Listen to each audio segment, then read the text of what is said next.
కానీ కస్తూరి గారు ఫ్రాంక్లీ మీకు అడపదడప కాంట్రవర్సీస్ వస్తుంటాయి కదా. మీరు రజనీకాంత్ గారిని ఒక్కసారి విమర్శించారని, అలాగే అజిత్ గారితో మీకు గొడవ అయింది. అజిత్ గారితో గొడవ అవ్వలేదు. అంటే ఆయన ఫ్యాన్స్ ఏదో మిమ్మల్ని ఏదో మాటలంటే మీరు కూడా వాళ్ళు తిరిగి అవునండి తీవ్రంగా మాట్లాడినారు. నా క్యారెక్టర్ అయితే అదేనండి.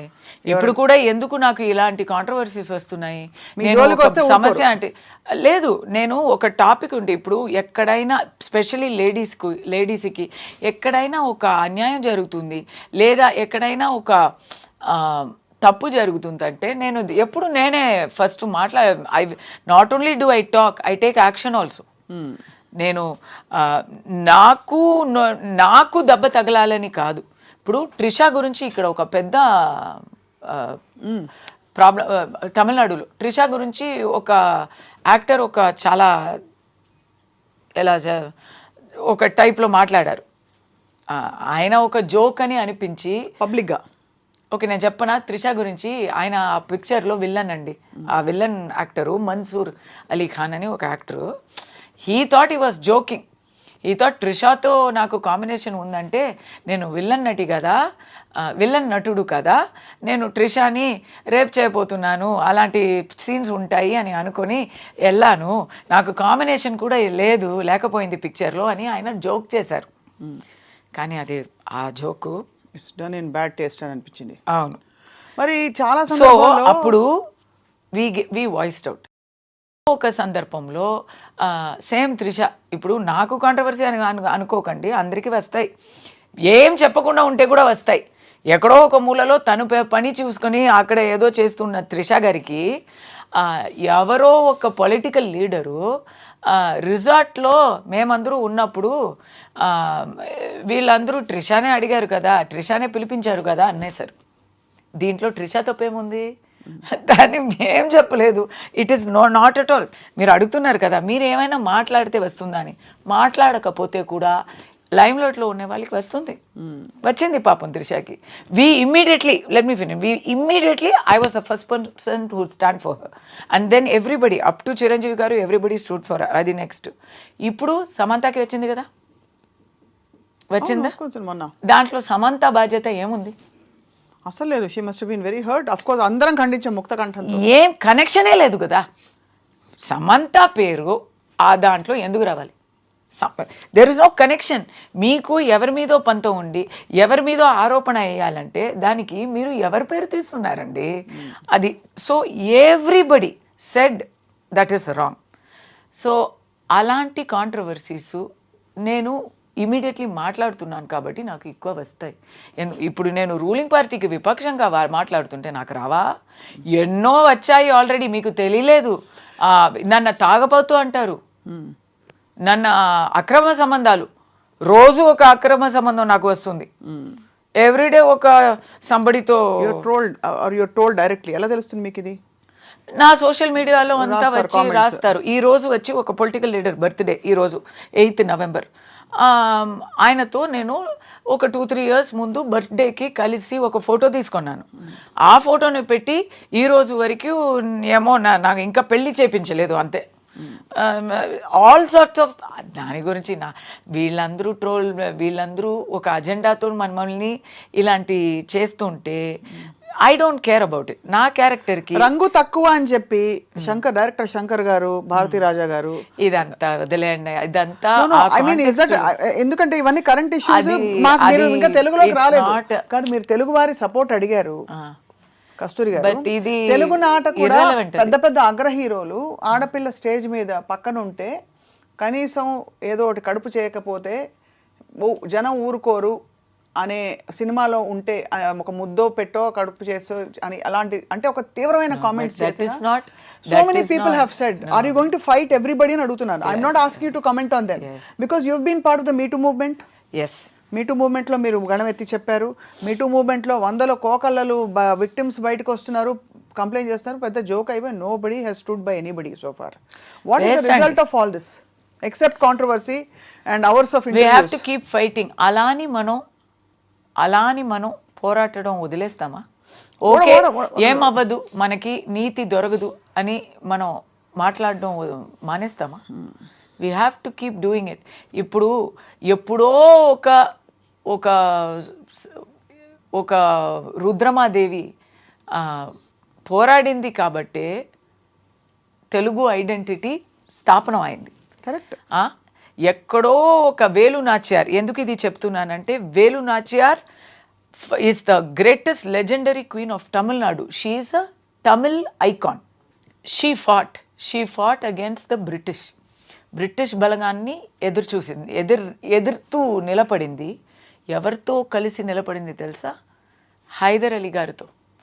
అది ఏం చేసిందంటే, బ్రిటిష్ సైనికులు వస్తున్నారు, they are coming closer to her kingdom అని తెలియగానే రాఖీ పంపించింది టు హైదర్ అలీ గారు.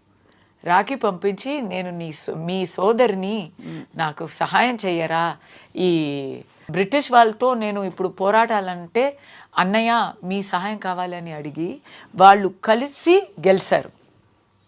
ఎందుకు చెప్తున్నానంటే, ఇప్పుడు లేడీస్ మేము ఆ జమానాలో లేము. అప్పుడు వేలు నాచియార్ గెలిచింది కాబట్టి ఇప్పుడు తమిళనాడులో ladies are free.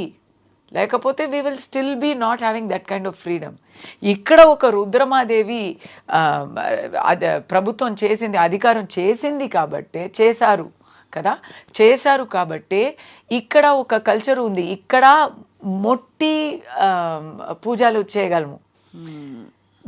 It is not there in anywhere else in India where ladies can pray to the గర్భగుడి. It is only here. So ఎందుకు చెప్తున్నానంటే, ఇలాంటి సోషల్ రిఫార్మ్స్ ఎక్కడి నుంచి వస్తాయి? We have to keep fighting. ఈరోజు దొరకలేదు నీతి అని చెప్పి మనం ఊరుకుంటే, రేపు వేరే నాకు ఒకటి జరిగితే అందరూ ఊరుకుంటారు కదా.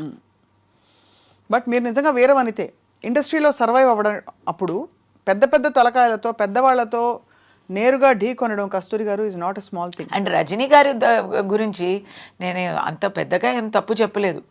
ఆయన పాలిటిక్స్కి వస్తానని చెప్పినప్పుడు ఈయన ఏంటండి పాలిటిక్స్ అని ఎన్నో రోజులుగా చెప్తున్నారు అని కమెంట్ వేశాను. తర్వాత నేను రజనీ గారు పిలిచి ఆయన కోసం వెళ్ళి మాట్లాడాను. He made me his spokes person. నేను ఇలా వస్తాను అని చెప్పి చాలా నాతో మాట్లాడేవారు. I was a spokes person. కానీ ఏం జరిగింది? రాలేదు ఆయన. నేను చెప్పినట్టే జరిగింది. ఎందుకు చెప్తున్నానంటే, కాంట్రవర్సీ మీరు నయనతార గురించి మాట్లాడారు, శంకర్ గురించి మాట్లాడారు. నేను చెప్పింది అంత నిజమే కదా. అది ఎందుకు మీకు అనిపించట్లేదు? వచ్చింది ఇప్పుడు ఎందుకండి అది పోనీ. మళ్ళీ కస్తూరి గారు మాకు దొరకరు కదా. పోనీ let pass be pass. But నేను చెప్పిందే అప్పుడు కూడా కరెక్ట్గా వచ్చింది. ఎప్పుడు ఒక విషయం చెప్పనా, అందరికీ నచ్చినట్టు అబద్ధం చెప్పడం చాలా ఈజీ. లేదు, ఏం చెప్పకుండా ఉండడం ఇంకా ఈజీ లేదు. ఇప్పుడు అబద్ధం చెప్పడం కన్నా ఊరుకోవడం ఇంకా దారుణం, ఇంకా బీభత్సం అనేది నా ఆలోచన. బట్ ఎందుకు ఏదో ఒక అరాచకం జరుగుతుంది, ఒక అన్యాయం జరుగుతుంది మా కళ్ళు ముందే అంటే అది చూసినా చూడనట్టు అలా వెళ్ళిపోతే అది అరాచకం జరిగినప్పుడు మాట్లాడాలి. కరెక్ట్ కస్తూరి గారు. బట్ అదర్వైజ్ జనరల్ గా జరిగే విషయాలు, అనేక విషయాలు విచ్ డజంట్ రియలీ ఇంపాక్ట్. అవునండి. ఇప్పుడు డొనాల్డ్ ట్రంప్ గెలిచారు, దానికి కూడా మాట్లాడాను. అది అవసరం లేదు. అలా చూస్తే మాట్లాడమే అవసరం లేదు, ఎవరికి మాట్లాడడం అవసరం లేదు. ఇప్పుడు అందరూ ఇన్స్టాలో ఉన్నాము, ఇన్స్టాలో ఫొటోస్ పెడుతున్నారు, అందరూ పెడుతున్నారు. అవసరమా? ఖచ్చితంగా సమాజానికి, సోషల్ రిఫార్మ్కి అలా we never know where it will become. అదే what will become. But you should voice out. You like to express yourself. కాదు, దాని మాత్రం కాదు. ఇప్పుడు నేను ఈ రోజు ఫోటో పెట్టలేదంటే మర్చిపోతారు కదా. They will ask. We have to be in contact with our people, with our world. మీకు ఇప్పుడు నేను లాస్ట్ 1 వీక్గా ఏం చెప్పలేదు. I also don't do daily photo పెట్టి డైలీ సెల్ఫీ కమెంట్స్ అలా నేను చెప్పలేదు. I never do. But you want to be directly engaged with the people. But I only comment on things that affect me. Something strong ఉంటే నేను cricket గురించి, క్రికెట్లో ఇప్పుడు New Zealand India series అయింది, దాని గురించి నేను కామెంట్ కూడా చేయలేదు. ఎందుకంటే అంత వర్స్ట్గా ఉండింది. So I didn't even feel like typing. so do you have ఎందుకు మాట్లాడుతున్నావు, మాట్లాడక ఊరుకుంటే బెటర్ కాదా అని చెప్తే, మాట్లాడుకుంటే ఇప్పుడు వరకు జరిగిన రిఫార్మ్స్ ఏవి జరిగేవి కాదు. సో అయితే మాట నుంచి వచ్చిన మాట నుంచి తప్పులు వచ్చినా పర్లేదు, మాట నుంచి సమస్యలు వచ్చినా పర్లేదు, కానీ మూకగా మాత్రం ఉండకూడదు. అంతే, ఉండకూడదు. ఎందుకంటే అప్పుడు ఏం చెప్తారు తెలుసా, నువ్వు అప్పుడు మాట్లాడలేదు, ఇప్పుడు మాట్లాడలేదు, అప్పుడు మాట్లాడలేదు, అప్పుడంతా ఊరుకొని ఇప్పుడు నీకు వచ్చినప్పుడు మాత్రం మాట్లాడుతున్నావా అంటారు. కాబట్టి వెల్ వ్యాలిడ్. అంటే మీరు నేను విమర్శాత్మకంగా అడగలేదు కస్తూరి గారు. నేను అలా I really wanted to understand. మీరు తరచుగా యువర్ కోటింగ్ కాంట్రవర్సీ అని. ఉదాహరణకి మీరు అన్నది పాయింట్ 100% రైట్.